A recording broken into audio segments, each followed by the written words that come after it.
Hey everybody, welcome back. It's another episode of Jake Talks Star Wars, and today I wanted to come to you with a special breaking news episode, right? But not really breaking news, more like news that wasn't.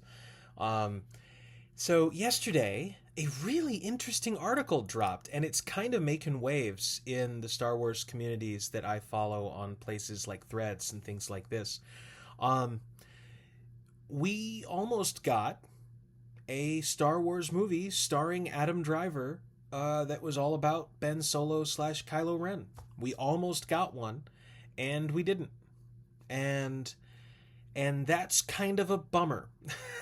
That's kind of a bummer. I think Adam Driver was one of the standout performances of the sequel trilogy.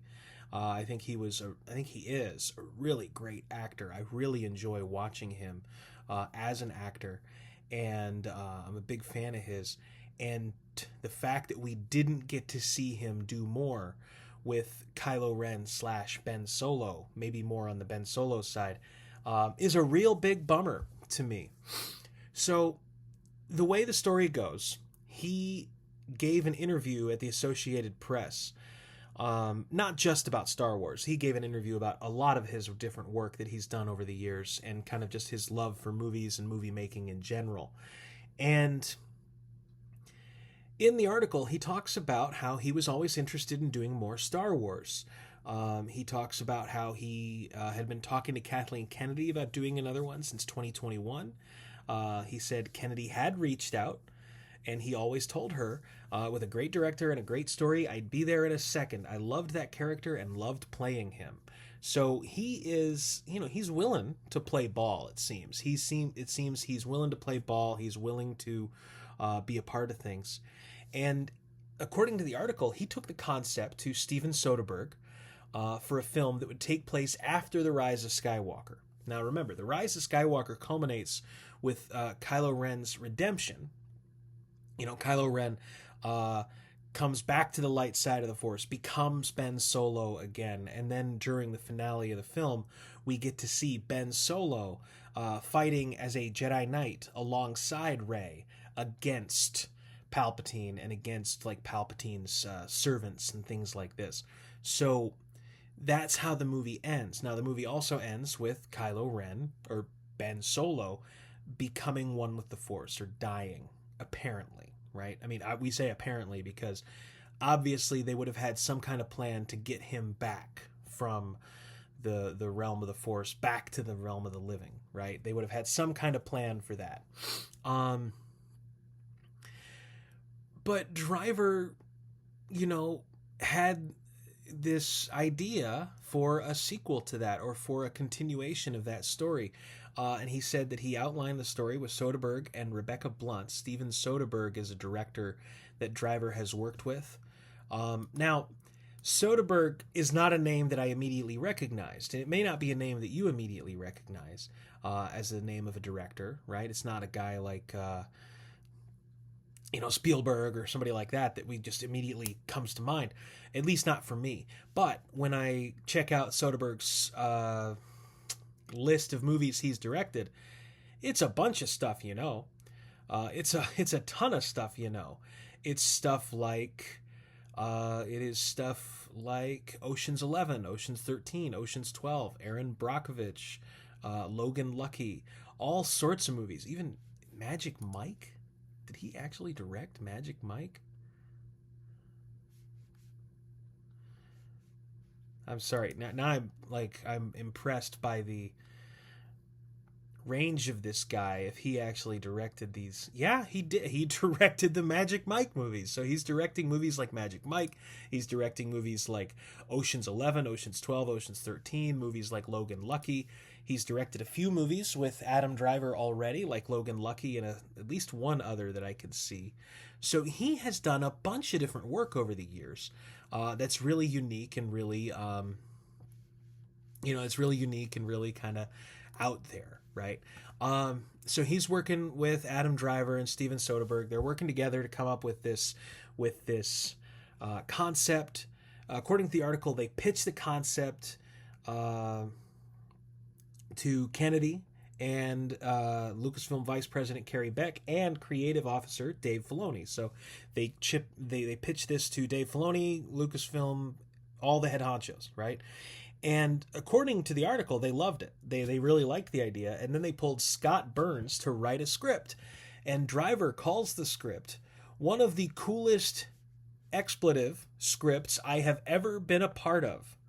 So Adam Driver really loved this script, and it got so far that they presented the script to Lucasfilm. Once they had the script, they already presented the concept, they got the script, then they brought the script back, presented it to Lucasfilm. Lucasfilm loves the idea. They totally understood the angle and the way we were doing it, Driver says. And then Driver goes on. We took it to Bob Iger and Alan Bergman, and they said no. They didn't see how Ben Solo was alive, and that was that.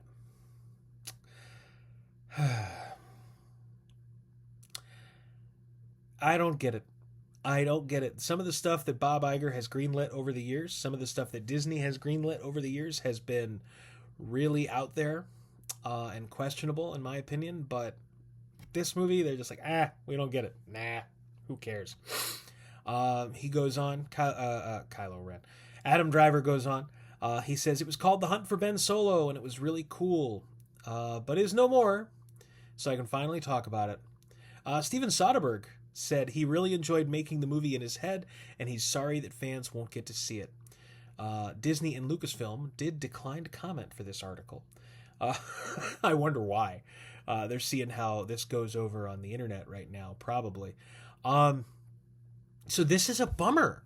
This is a bummer. This sounds like it would have been a really interesting project, a really cool project.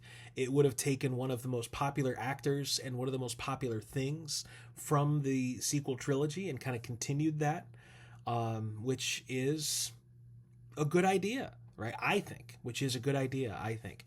And it's a bummer that we won't get to see it. Adam Driver is a great actor, and I hope that the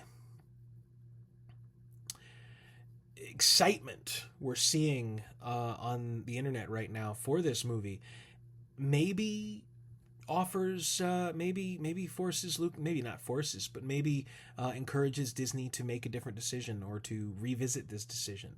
And it's really interesting too, because he goes on to talk, Adam Driver goes on to talk about he says the decision is mystifying. Who wouldn't want to see a Soderbergh directed Star Wars film? Okay. And then he goes on to say, we wanted to be judicial about how to spend money and be economical with it, and to do it for less than most, but in the same spirit of what those movies are, which is handmade and character driven. Driver says, Empire Strikes Back being, in my opinion, the standard of what those movies were. But he is, to me, one of my favorite directors of all time. He lives by his code, his ethics, and doesn't compromise. So he's kind of talking about how they had this plan to do this movie kind of on the cheap, right?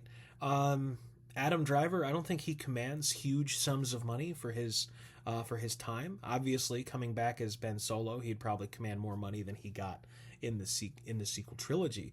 But I don't know about Soderbergh's budgets, what he normally does for a movie.